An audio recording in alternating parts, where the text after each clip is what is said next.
You're listening to the Broken Havoc podcast on YouTube, where we discuss everything in and outside of the squared circle. Make sure to like and subscribe for more content, and as the frickin' referee would say, ring that damn bell for more notifications.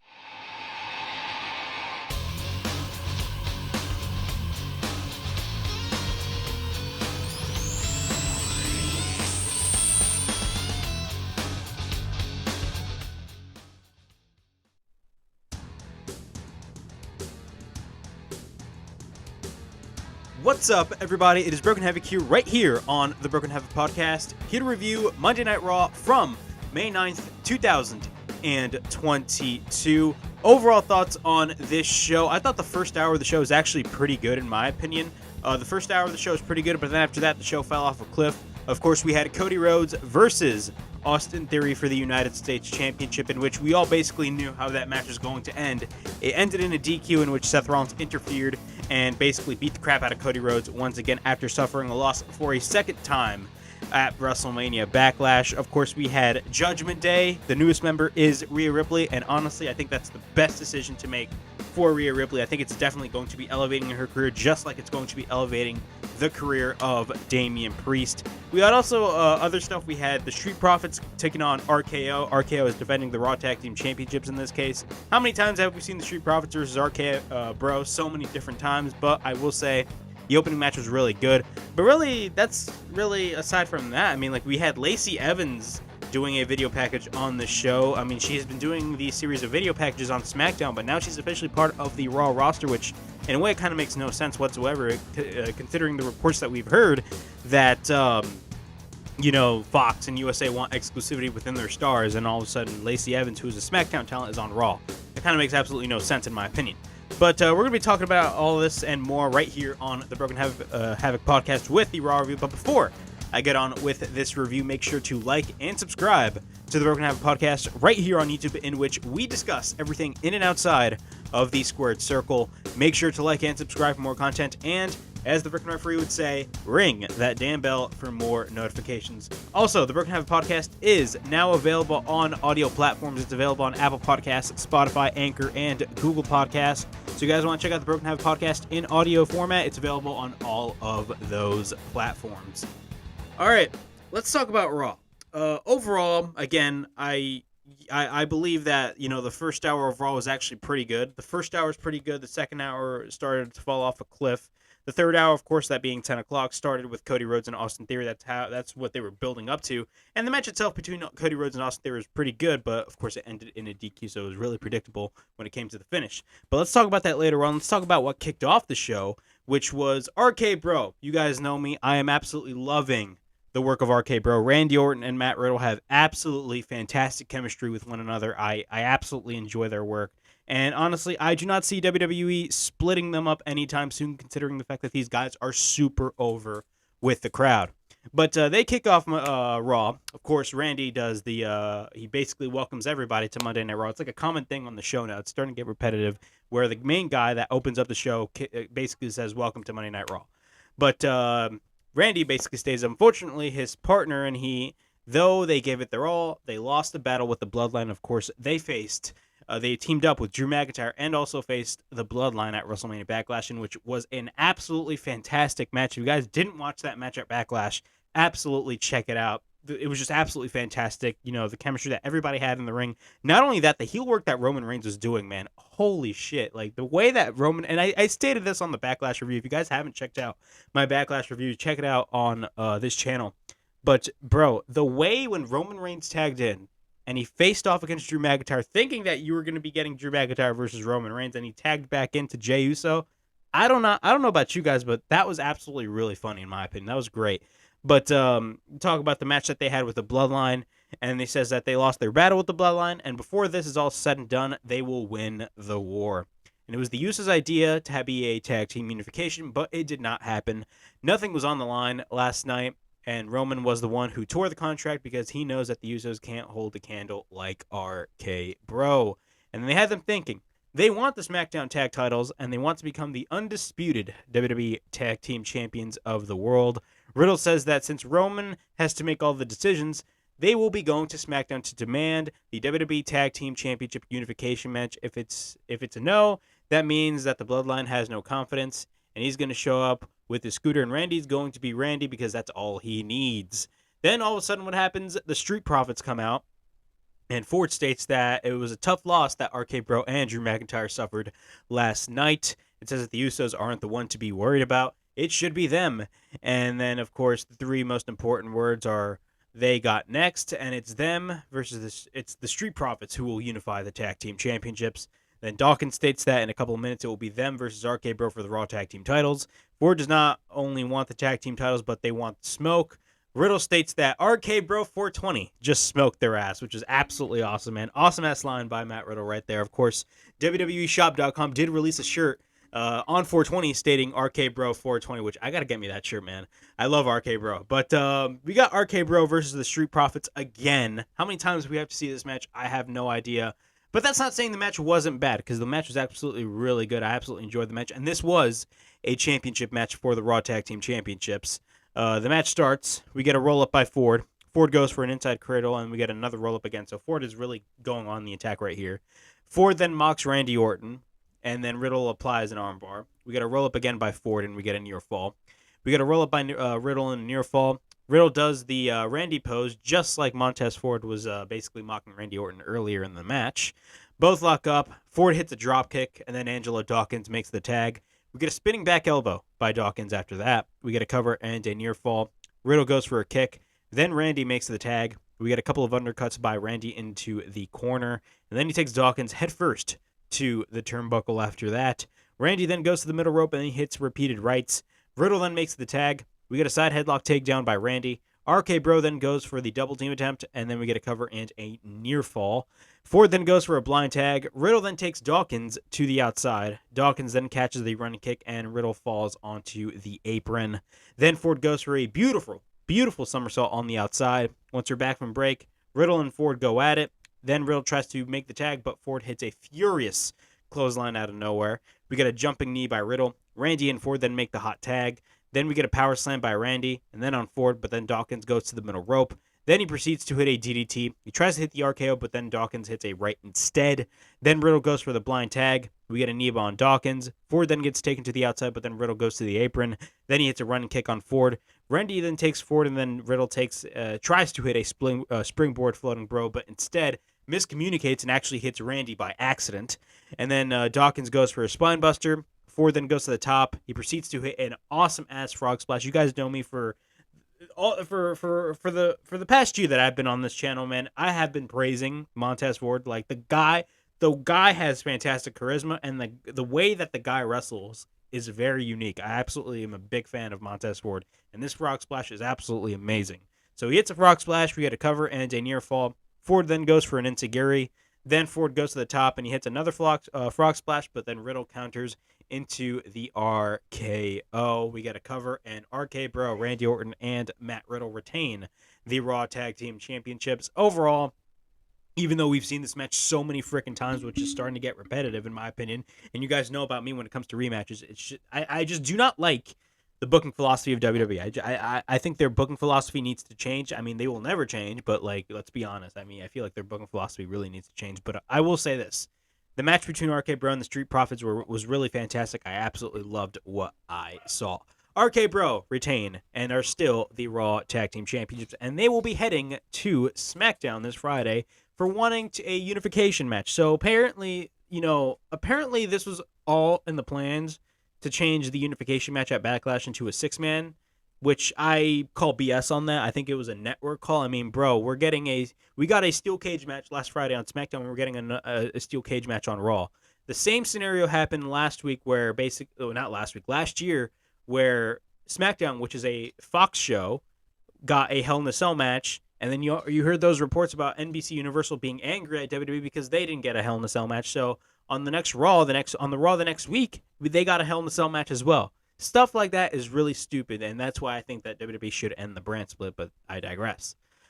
But, yeah, Austin Theory gets interviewed on the stage, which, by the way, is very old school, but not only that, I actually really like that. You know, the interviewer is literally on a stage, where, next to the stage, and, basically the background is the crowd, and then Austin Theory gets interviewed. They should really do more of that, because it makes it really unique, in my opinion. I absolutely love that. He's asked about Cody Rhodes.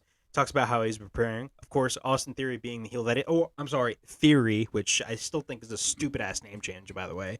But Austin Theory says that does he look like he can prepare? He is the youngest U.S. champion for a reason. He's already scratching the surface, and he was barely scratching diapers when he was in WWE the last time. He's all about the future, and the future is Theory. All right. We get a segment with one of my favorite aspects of Raw, that being Judgment Day. Judgment Day is an absolutely fantastic new faction, in my opinion, and I'm a big fan of Judgment Day. And the fact that Edge basically reinvented himself once again, I mean, it goes to show you that, Edge is just fantastic at what he does. Edge also got a new haircut. Yes, Edge got a new haircut, which a lot of people were kind of questioning, but whatever. It's Edge. He can do whatever the hell he wants. Just wanted to point that out there right there. But he talks about how he formed Judgment Day because he was tired of being sheep. He says that he is bigger than the Hall of Fame, and you can point to all of the areas of his body. He got surgery in all of those areas. He mocks the people on Twitter and calls them keyboard warriors, in which they are. I totally agree. And says that they hold a mirror, and we hate to see it. One, because we're ugly, and number two, they love what they see. And if we live in Hartford, Connecticut, in which Raw was at, we are morons. Nothing or no one can touch them. Priest then grabs the mic and says that the truth hurts, and they were compatible with each another. They were compatible, each and every one of their favorites, and together they have become more, and together they are something else. If they thought that this was dangerous, imagine what adding an instrument of brutality can be. And, with that being said, all rise. So he says all rise for the first time. Nobody does anything. And then for the second time, he says it louder, and you literally had the crowd just stand up for literally.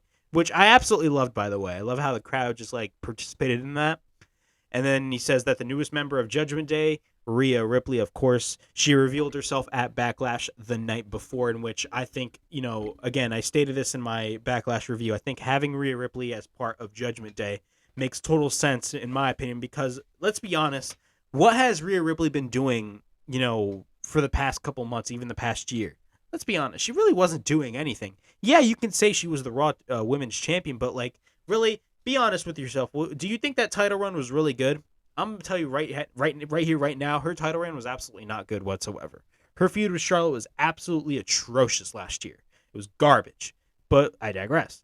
But still, I think this is definitely going to be elevating Rhea Ripley even more. And when she was speaking on the microphone, she sounded a little more realistic than what she did as a babyface. Because when she was a babyface, oh my God. And this is not her fault. I think she can cut a great promo. I think she was just put in the handcuffs of WWE. When she was a babyface, I mean, you definitely heard, you definitely felt that, she was definitely reading off a script, and it did not come off really genuine and really good. And in this case, I feel like she did much better when she was cutting her promo, and I absolutely appreciate that. But Rhea says that going to Judgment Day was the easiest decision of her life. She saw the two of them change for the better. She's done writing autographs in an airport, and she sees, when she signs these autographs on the airport, the next day she goes on eBay and she says that those same autographs that she signed are being sold for thousands of dollars, which, I mean, it's something similar to what CM Punk said in the pipe bomb. Somebody actually called that out on Twitter, which is absolutely funny, but whatever. And she talks about how she's done being used, and that's why she joined Judgment Day. She has some unfinished business to attend, that being Liv Morgan. Of course, she basically betrayed Liv Morgan, and she is no longer running on her cocktails. And then tonight, she will give her a reason to cry because she's absolutely going to destroy her. Edge says that he is their direction, and they are the new Saints of Fate. A few weeks ago, he told her that Liv Morgan was holding her down. He is the reason her favorite tag team split up, and he says, "You're welcome." He saw this woman and says that this was wasted domination. His message is more than a message. His movement is not done, and they're looking for more. And then Liv Morgan comes out, and we get Liv Morgan versus Rhea Ripley. So we got two matches here. So we got Liv Morgan versus Rhea Ripley, and then after that match, we got Damien Priest versus Finn Balor, which, again, I hate when just one match just transitions to another match when it comes to the same wrestlers. Not the same wrestlers, but the same group. I don't know why, especially back to back. I don't know why. But we got Liv Morgan versus Rhea Ripley, of course. This match is definitely, bound to happen. I think we saw it before on Raw a couple weeks ago. But both brawl and fight it out. Rhea throws Liv across the ring, and then she does it again. She runs into a kick by Liv. Rhea then takes Liv to the top. We get a right hand by Rhea. She tries to suplex Liv, but then Liv fights back. Liv goes for a springboard Hurricane Rana. Then she hits a shotgun dropkick. Then after that, Rhea fires back with a big boot. We get a cover and a near fall. At this point, Rhea is in control and gaining the advantage. Rhea then drives the knee of Liv onto the middle rope. We get a shot to the back of Liv. Rhea then applies a triangle-like submission. Then we get a roll-up by Rhea, and then we get a near fall. We get a clothesline by Rhea, and then we get a cover and a near fall again. Rhea then picks up Liv, but Liv escapes. Liv goes for repeated rights and hits an enziguri. Then after that, she hits a DDT. Rhea then gets up, and she hits the double knees. And we get a near fall once again when she went for a roll-up. Rhea then goes for a high kick, and then we get a back elbow by Liv. We get a shotgun dropkick missed by Liv. Rhea then applies a submission. Liv proceeds to tap out. It was some type of cap submission that she applied. Then Rhea wins the match, and then she applies the same submission again. But what happens? Finn Balor comes out, right? And everybody was pointing this out because the AEW has the same problem. So when Liv Morgan was basically like in absolutely atrocious pain when she was like applied in that submission by Rhea Ripley after the match was over, Finn Balor comes out and he does his full entrance. He literally does his full entrance while Rhea Ripley is like, getting hurt like crazy. And then you had AJ Styles come out and do his actual entrance as well. The same thing happened when Jeff Hardy made his debut. Literally, Matt Hardy was getting beat to shit, but then when Jeff Hardy came out, he was doing his freaking dance. I'm like, bro, your brother is getting beat up. Why are you doing that? I don't know why. I don't know why. I don't want to say it's a stigma that both companies have when it comes to that type of stuff, but they kind of do. But it was just really weird in my opinion. But whatever. This leads to Damien Priest versus Finn Balor, a match that ends in a DQ. We got a shoulder tackle by Priest. We got a chop by Balor. We get a couple of elbows by Priest. He sends Balor into the corner. He goes for a back elbow. Then we get a shotgun dropkick to the knee of Priest by Finn Balor after that. Balor then works on the knee of Priest. Priest then clotheslines Balor. Priest then hits the broken arrow. We get a cover into near fall. Priest then takes down, Balor takes down Priest, but then Priest fires back and plants Balor face first to the mat. We get a cover and a near fall. Priest then applies the clutch. We get a cover by Priest and a 1 count. We get a side headlock by Priest. Then we get a couple of knees by Priest. Balor then goes for a Russian leg sweep. We get multiple kicks by Balor. We get repeated rights by Balor. We get a takedown once again. Balor then goes for the double stomp. Balor then gets caught for a chokeslam, but then Balor applies a roll-up, and then we get a near fall after that. Balor then he hits the sling blade, but then Priest gets sent to the outside. Balor then runs for a somersault, but then Rhea gets in Priest's way, and then once Balor turns around, Edge out of nowhere hits a spear for the DQ. This is the first of 3 DQs that we got on the show, and you guys know me, I absolutely hate DQs. Only do a DQ that makes sense when it comes for the story, and even that can be bad as well, because you're watching it on television, and you're like, oh my god, this match is going on so well, and then it all of a sudden ends in a DQ. For example, Theory versus Cody Rhodes, but I totally get why they did the DQ finish. The main problem with that was everybody kind of saw it coming, but in this case, the Edge, hit a spear for the DQ, and then after that, Edge and Priest basically pulled a Kyle O'Reilly and Bobby Fish and basically hit a modified version of the high-low. Instead, Edge hit a spear in that move, which I call it the high-low because it looks like that, but whatever. But yeah, overall, I'm really enjoying the work of Judgement Day, and they're teasing more members. I mean, who could possibly be the new members here? I mean, a lot of people are pointing out Ciampa, but he's currently in a mini feud right now with Ali, which I mean, if you're in a feud with Ali, I mean, look, Ali is fantastic, but I feel like the way that they're utilizing Ali, I feel like they should utilize him much better than what they're doing now. I feel like they should have definitely took advantage of the whole #free Ali thing but whatever. But still, a lot of people are saying Tommaso Ciampa. Other people are saying, Finn Balor is possibly going to turn on AJ Styles. I definitely do see that being the case, but we'll have to wait and see in the near future. All right. Kevin Owens and Alpha Academy backstage. He talks about how, Gable talks about how he will prove that that Ezekiel is Elias. And Kevin Owens says that he has a special guest, his brother Ken Owens, and he's going to be wrestling against Elias. And his older brother is going to basically beat the truth out of him. We got the VIP lounge with Omos, in which nobody cares about. Basically, MVP puts over Omos. He talks about how Lashley took all the spotlight.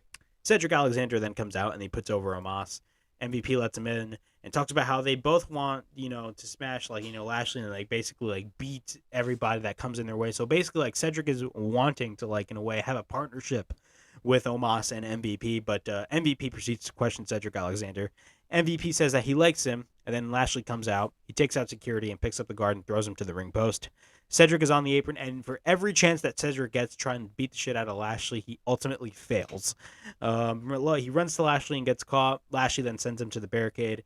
Lashley then throws Omos over the top rope, and then he targets MVP, but then Cedric applies a sleeper, but then gets taken down once again. Cedric comes back and then gets caught into the Hurt Lock, and that was the segment.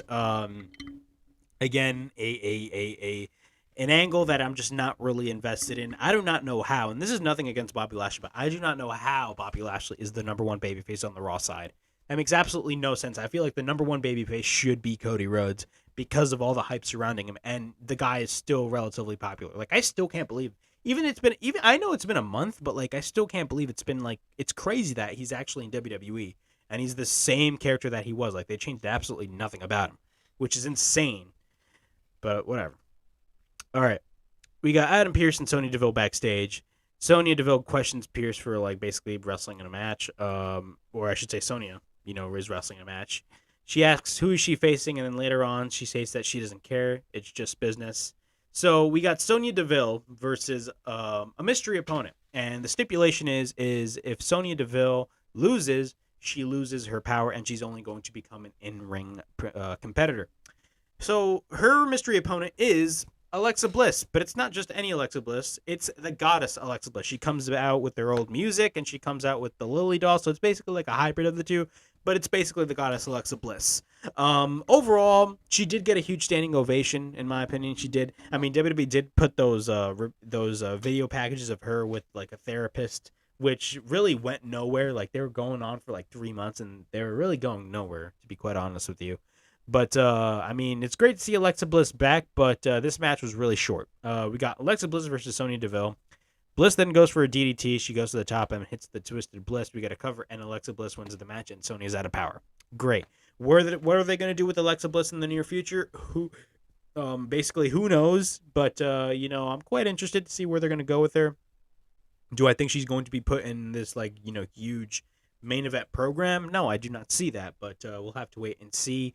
It's great to see Alexa Bliss back. That's just great to see. It's just great to see Alexa Bliss back, and it's the old Alexa Bliss. I absolutely hated the whole supernatural crap when it came to Alexa Bliss and doing the whole Fiend stuff. I just absolutely hated it. It was garbage. Absolutely terrible. Ezekiel versus Kevin Owens' older brother, Ken Owens. Kevin Owens does not have an older brother named Ken Owens. Basically, Kevin Owens just comes out dressed a little differently. And Owens says that these people do not believe that their Ezekiel is actually Ezekiel. He asks the crowd if Ezekiel is actually Ezekiel and says, basically the crowd responds, yeah, they all raise their hands and says whether they're idiots or liars, he cannot stand liars, which Kevin Owens, man, look, this whole storyline is stupid, but bro, Kevin Owens makes it so entertaining. I can't lie, man. This is hilarious. Kevin Owens proves that he's actually Kevin Owens, and he wants to admit that he is Elias, but it would be the perfect time for Elias to come out. Kevin Owens proceeds to attack Ezekiel. Ezekiel tries to fight back, but then Alpha Academy comes out. The heels gain the advantage. Otis hits a splash, and Kevin Owens hits a stunner. Great. The heels stand tall. Where is this going? Honestly, who knows? Probably Elias will make a return to WWE. We'll have to wait and see. Adam Pearce, this segment I absolutely hated. Adam Pearce is backstage with Asuka. Becky Lynch comes in, and Becky Lynch basically judges the decision for Asuka getting an opportunity, considering the fact that Becky Lynch was the one that gave Asuka the Raw Women's Championship, which, she's right about. And then both argue backstage, in which is one of the most cringiest things I've ever seen in a wrestling show. I love Asuka and I love Becky Lynch, but, bro, that was so cringe. If you guys didn't watch that, just look at that backstage segment and see how cringe it is, because they're arguing like children backstage. It's super bad. We got a jobber match with Veer Mahan. Veer Mahan is going for the jobber squashing once again on Raw. This week he's going up against Frank Loman. And Low Man, of course, Byron Saxton, they're basically doing the whole Braun Strowman thing. You guys do not remember back in 2016 when after the draft, they repackaged Braun Strowman, and almost every week for a couple of months on Raw, they have been booking Braun Strowman as a jobber squasher, and Byron Saxton, would interview the jobbers like right before the match would start. Like one example, you guys remember James Ellsworth? Yeah, I remember that too. So Byron Saxton interviews Frank Lowman, and he's a big dude. A lot of people called him a knockoff of Wardlow, which is absolutely hilarious. Lowman replies to Byron that he has 3 triplets and needs to win this for his family. And then the match starts. So it's kind of a little mini motivated promo by Lowman, but of course it did not end well for little Frank. Then after that, we get a takedown by Veer multiple times. Lowman tries to fight back. He actually gains a couple of offense, considering the fact that he is a big dude. Lowman fights back. He hits a boot. Lowman then runs into a splash. Then Veer goes for a side slam, but then he hits a splash in the corner, and then hits a clothesline, taking Lowman out, and then applies the cervical clutch, and Veer gets the win. I mean, okay, it's Veer. They're trying to make him look strong. We get a backstage interview before Austin Theory and Cody Rhodes with Cody Rhodes. I don't even know what the hell I was saying, but Cody Rhodes has a backstage interview before his match against Austin Theory. He's asked about what is next between Seth Rollins and himself, and says that the chapter between him and Seth Rollins is over, and he's moving on to bigger things. That's actually gonna happen. No, that wasn't the case actually after this match was over. Overall, what are my thoughts on Cody Rhodes versus Austin Theory for the U.S. title? This was a good match. I absolutely loved the match.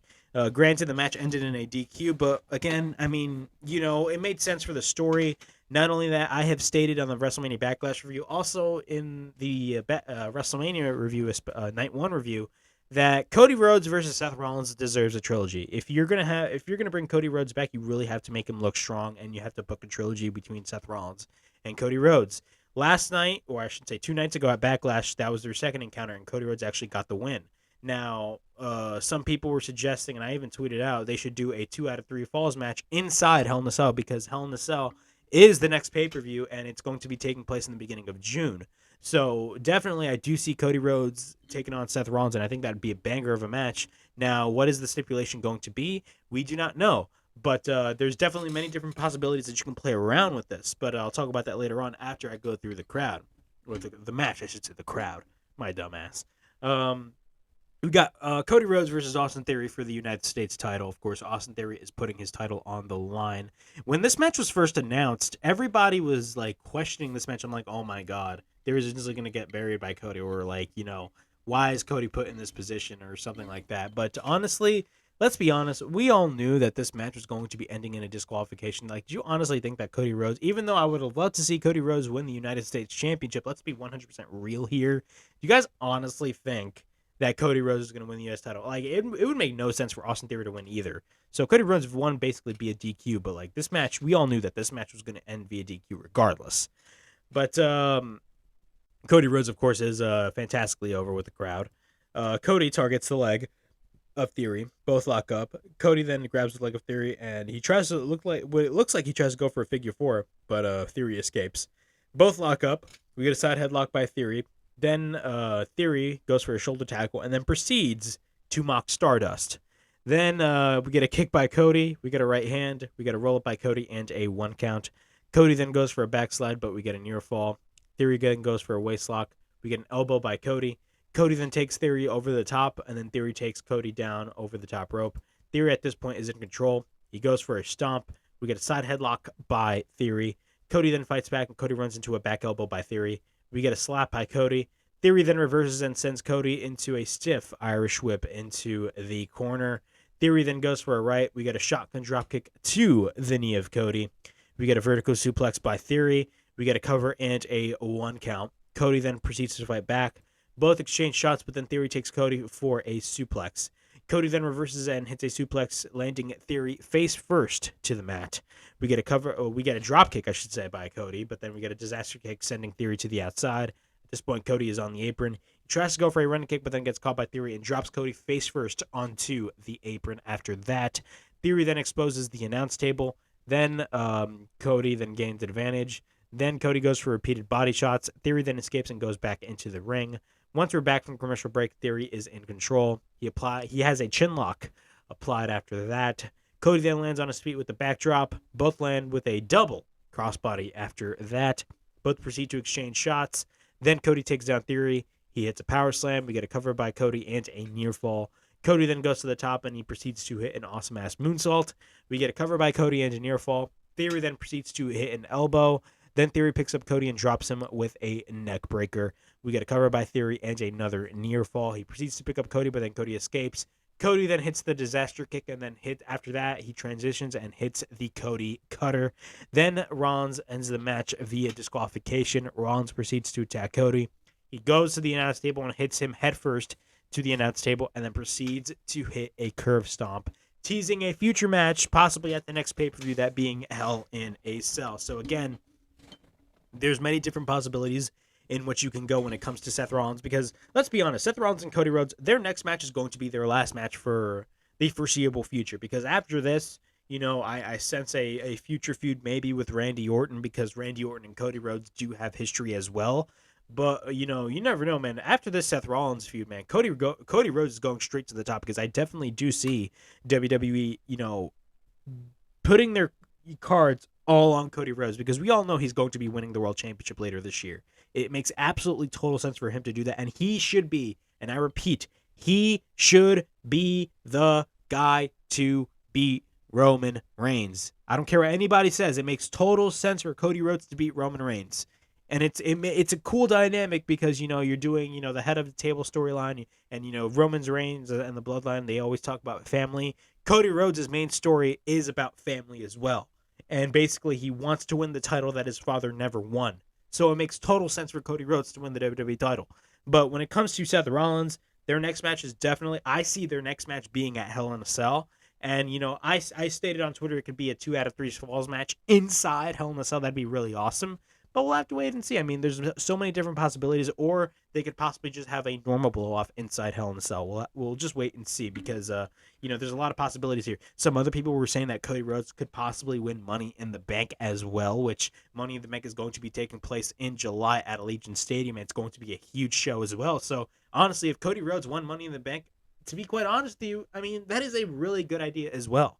I mean, Cody Rhodes definitely does deserve Money in the Bank, but do I see him turning heel when it comes to him doing a typical Money in the Bank cash-in? No, I see him doing a babyface-like cash-in when it comes to, cashing in. If you guys don't recall, I see him doing a cash-in kind of similar to what RVD did with John Cena, or with how, John Cena did back in 2012.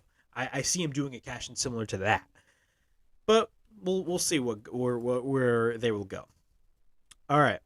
We got Sasha Banks and Naomi versus Dewdrop and Nikki Ash. Dewdrop and Nikki Ash, a makeshift tag team. I don't want to be that type of person. And look, I think WWE releases, they're absolutely terrible, but everybody says this on Twitter, and it's absolutely true. I think Dewdrop's days are numbered, Nikki Ash's days are numbered, possibly Ciampa as well. I'm just telling the truth. I mean, WWE, we're definitely going to be seeing, main roster budget cuts possibly in the next 3 weeks. That's my prediction. My prediction is we're possibly going to be seeing main roster budget cuts in the near future. And, a lot of these talents that are on this Raw show are possibly going to be victims of that. And I sound terrible for saying that, but I'm just telling the truth, and it sucks. But we got Dewdrop versus Nikki ASH, in which Dewdrop and Nikki ASH is a pure example of a makeshift tag team with absolutely no story whatsoever. I actually support Sasha Banks and Naomi mainly because of the fact that they do have history when it comes to Team Bad. But Dewdrop and Nikki ASH has no backstory whatsoever. Same thing as Shayna Baszler and Natalya. There's no story at all when it comes to those two. Naomi and Dewdrop start. We get a headbutt by Dewdrop. We get a sunset flip by Naomi, but then Dewdrop sits on Naomi. Dewdrop at this point is in control. Naomi then tries to fight back. We get a splash into the corner by Dewdrop. She proceeds to pick up Naomi, but then Naomi escapes and hits an enziguri. Then she takes Dewdrop into the corner. Sasha Banks then makes the tag and then goes to the top. She tries to hit a crossbody, but then gets caught by Dewdrop. She proceeds to slam Sasha, but then we get a cover by Nikki and a near fall. At this point, Nikki is the legal woman, and she hits a neck breaker. We get a cover and a near fall. Naomi then goes for a kick, and then Naomi is the legal woman. Then we get a double team attempt by Naomi and Sasha. We get a cover, and Sasha and Naomi win the match. And after the match, Dewdrop basically yells at Nikki, and she just yells at her saying that, she needs to start taking this seriously, which I definitely do see that being the case. I remember how last year everybody was so high on Nikki ASH, saying that, oh my god, she's like the future and stuff. And I'm like, look, she could be the nicest woman ever, but like, I'm gonna be honest, like, I do not like the gimmick I do not like the gimmick of Nikki ASH. That's just my personal opinion. I'm just not a fan of it whatsoever. It's garbage. I'm sorry. It just is. All right. The Miz comes out in a referee shirt, and the commentators state that this was the first time that he's being a special guest referee, which is a lie. He was a special guest referee before, years ago. We got Tommaso Ciampa, or I'm sorry, Ciampa versus Mustafa Ali. So basically, the story is, of course, Ali made his return a couple of weeks ago, and he's in this current feud with the Miz. And Miz is the special guest referee, and he's basically trying to screw him at every possible scenario that he can. Miz states that he's going to call the match right down the middle, in which he is a heel. Of course, he is not going to call the match right down the middle. The match starts. Both lock up. Ciampa misses a chop. We get a right hand by Ciampa, and Miz blocks him. We get a kick by Ali, and we get a roll up by Ali, but Miz does not make the count. We get stomps. We get a couple of stomps by Ciampa into the corner. Ciampa then takes him, sending Ali to the outside. Ciampa then hits a clothesline. Ali goes for the inside cradle, but again, Miz does not count. Then we get repeated elbows by Ciampa. We get a side headlock by Ciampa. We get a stomp, and then Ciampa goes for a vicious Irish whip on Ali. We get a side headlock again by Ciampa. We get a kick by Ciampa, but then runs into a clothesline by Ali. We get repeated rights by Ali. At this point, Ali gains the advantage. He hits a clothesline, then goes for a leg lariat. Then after that, he hits a rolling neck breaker. He goes to the top, but then proceeds to miss a 450 splash. We get a rolling elbow by Ciampa. We get a right hand by Ciampa. We get a super kick by Ali. We get a springboard tornado DDT by Ali. We get a cover by Ali. Then Miz counts slow. Then after that, Ali faces Miz, and then Ciampa takes him down. We get a cover, and Ciampa basically wins with the fast count, which, of course, I mean, I see that being the case. So basically, I feel like the story that they're trying to tell is Ali is basically, he's coming back to WWE, and, he's losing repeatedly. I think that's what they're doing. Will this lead to a match between Ali and Miz? Possibly, but I do see it happening, taking place on the kickoff, to be quite honest. And look, oh my god, my dog is right there. Hello. It's my dog right there. It's a husky, by the way. She literally just appeared out of nowhere while I'm filming this review. But yeah, man. I mean, Ali. I feel like they should have utilized on the whole free Ali stuff. I mean, if you did the whole hashtag free Ali stuff, I feel like that could get him really over. But they didn't do that for some reason. That's just me. We get a segment with Lacey Evans, which we've seen these segments of Lacey Evans on SmackDown, in which she's talking about her past and how she's overcome all of that, and basically, coming into WWE and wants to be successful and all that stuff.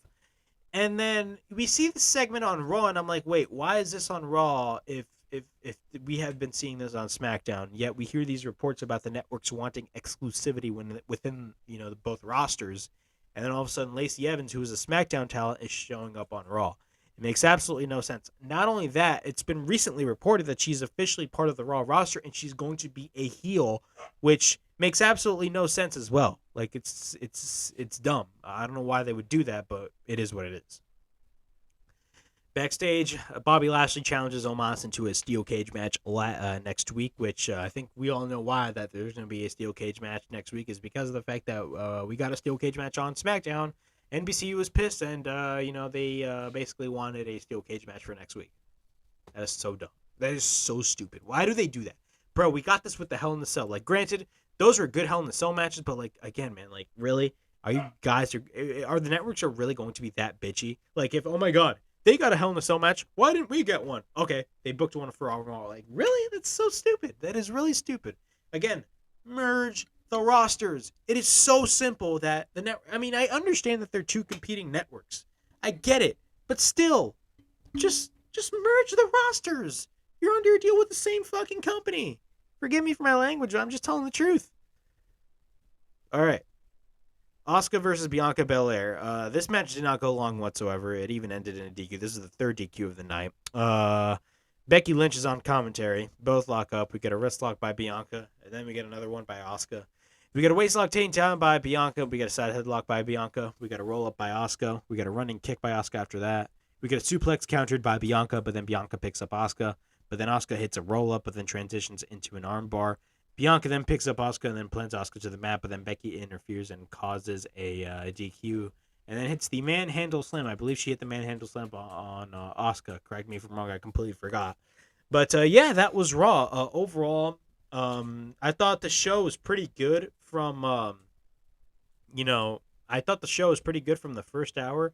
In my opinion, I thought the show definitely flowed pretty much well. Like, I was actually really enjoying myself watching the show, in my opinion. But after that, we did get Cody Rhodes versus Austin Theory, but that match ended in a DQ as well. We had Judgment Day. After that, really, the show kind of fell off a cliff, and really, there was nothing really that was intriguing when it came to the show. But overall, it was a fine show for what it was, to be quite honest with you. But really, the highlight of Raw was definitely the first hour. It was RK Bro Street Profits. It was Cody Rhodes, Austin Theory. Granted, that was the third hour, but still.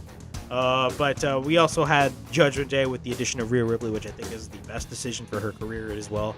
And yeah, really, aside from those things, really nothing really that intrigued me in the show, to be quite honest with you. But yeah, that was my Raw review from May 9th,